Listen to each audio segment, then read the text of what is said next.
apologize. I'm doing this all wrong. I've been on a bender. I've been on like a cerebral bender, I guess you could say. I've had a lot of energy for the last 3 days. I've been up all night for the last 3 days. Sleep a couple hours during the day, but I've been up all night and I've been very productive. Don't get me wrong. I've been very productive. But there's a lot of stress, and in order to get through the stress, sometimes I have to respond. And after spending months of being, I'd say about 80% of the time, feeling as if I'm actually a man, a very male, very masculine. There's a lot of testosterone going on in my neck of the woods these days. So when I have this current where I feel more feminine, especially when they're trying to test some sort of resiliency regime, I respond. And I'm just going to say, I loathe everything about the concept of resiliency. It is disgusting, detestable, and ultimately it's not going to work. And so, you hear it saturating pretty much every milieu.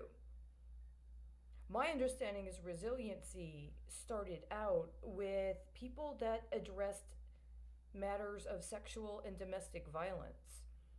That it was supposed to be a manner of addressing the emotional needs that women specifically, but not exclusively, had when they had been exposed to sexual violence.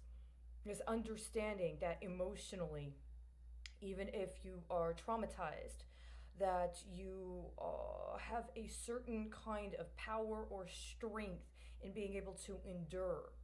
And that endurance and then the capacity to find what is valuable about yourself and then to build on that, even if you've been degraded and even if you've been assaulted, is a merit, and it's an accomplishment, something to be proud of. So it was supposed to be an emotional and a psychological response to trauma. The implication is, especially when it's applied to cybersecurity or the market, is that hit the girl and then watch as she follows your cues to perform in a way that you might want to buy. That's why I can't stand it. And everything about it will be destroyed. I don't believe in resiliency. I believe that it is a tactic by people that won't check their abuse of power. And I'm sorry they lack such self esteem. But at the same time, we have to continue with what is necessary. So I'm going to respond here. I found recently something in the United States. It was a release by the Federal Communications Commission regarding submarine cables. Apparently, unbeknownst to me, for the last 5 years in the United States, there have been changes to reporting on outages connected to fiber optic networks, submarine, underwater, under even including under the ocean. And that these outages and different elements of these outages, depending upon whether or not they are alleged to have national security implications or whether they're connected to commercial operations, there are terms around reporting and response. And for some reason, something had been going on to delay the implementation of these policy changes for 5 years. But the FCC submitted a final ruling, or a ruling, on December 27th of 2019 that has a mandate in it from the original rules that had been proposed that implementation be assured within 6 months. That means today would be 6 months. Today would be the 6 month mark after that directive, that ruling by the Federal Communications Commission. Why am I saying this now? Because there's a lot of very interesting things connected to that. But part of what it's connected to also is an understanding that there is something going on right now, a necessary readjustment to the bandwidths. I've alleged that this COVID 19 is actually more related to competition and leveraging associated with the rollout of 5G. And that there's no way to discuss this in any manner, way, shape, or form without also talking about the rollouts of 5G. And trying to threaten somebody with litigious action, you can go ahead and try. All you're going to end up doing is bankrupting yourself with legal fees because your lawyers are going to charge you anywhere from $400 to $1,400 an hour, which I believe is the norm for the kind of people that would think that this is the kind of information they would need to suppress with some sort of confidentiality agreement or some sort of accusation of defamation or slander. By the way, I've already filed suit about how I was actually unconstitutionally subjected to libel right here in the state of Texas. And you see how far that got us, right? You've seen how far that's gotten us. Especially if you're trying to buy that case that somebody swapped some information out on so that you can pick that argument up and try to use it yourself, right? So let's just get to the point. I came up with something. I guess you could say I'm lobbying. Do I have to register as a lobbyist? Trying to, get some support. On the 21st, without even knowing what else was going on, I said to myself, this might be a good time for me to propose another piece of legislation. Why? Why not? Why not?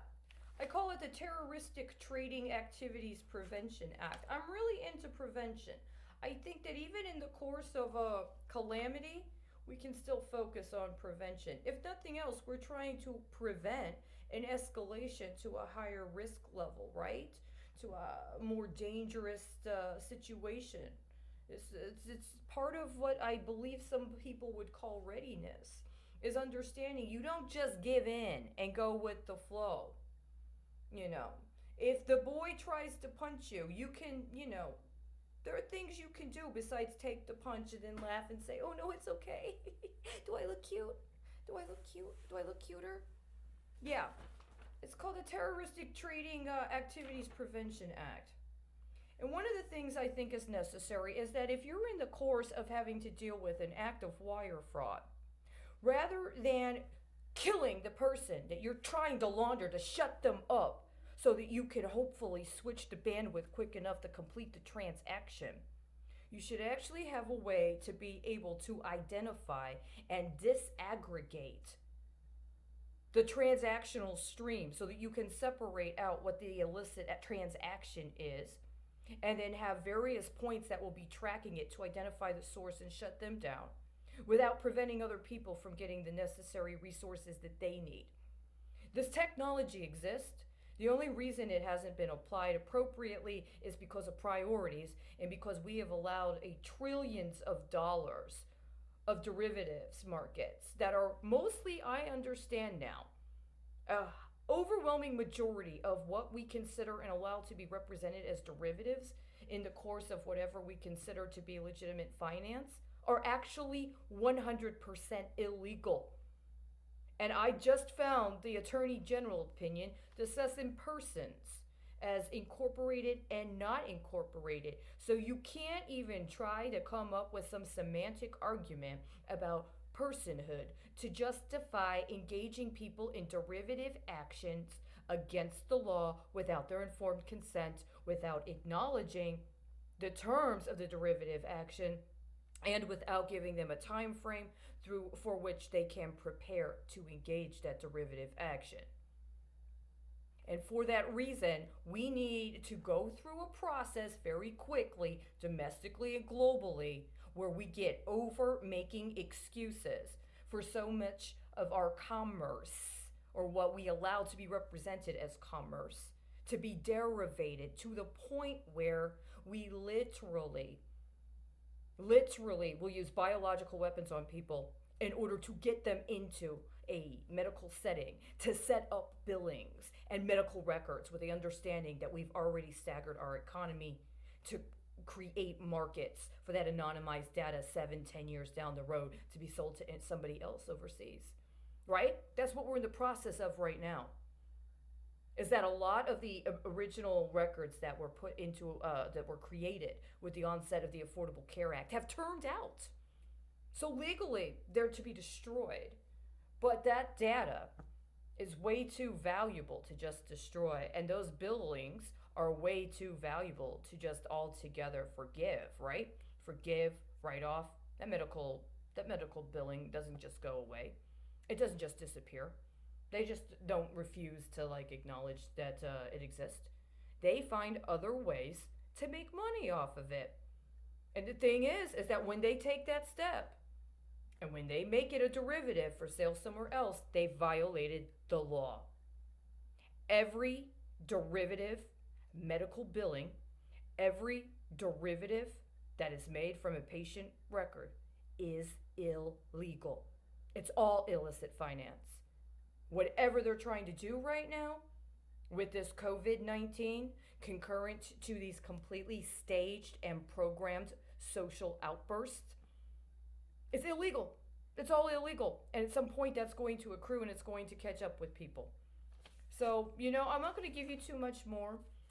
The reason I mentioned the ruling on the submarine cables is because today is a very important day to do that.